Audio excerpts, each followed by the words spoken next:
In this video, we're going to demonstrate how to delete your Vinted account. Whether you're stepping away or just want a fresh start, I'll guide you through the steps to close your account securely and permanently. Before we dive in, if this video is helpful, please consider leaving a comment, subscribing to the channel, and giving it a like. It really helps us bring more useful guides to you. To delete your Vinted account, follow these steps.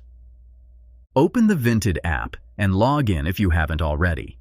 Go to your profile by tapping the profile icon at the bottom right of the screen. In your profile, head to Settings, represented by a gear icon. Scroll down until you find the Account option.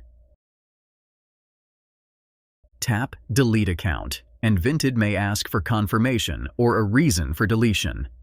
Confirm your choice, and once you do, your account will be permanently deleted.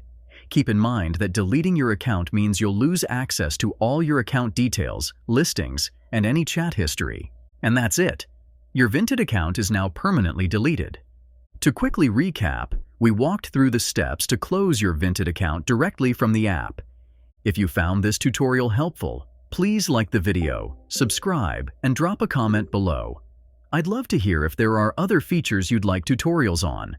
And stay tuned for more exciting tutorials and tips coming your way.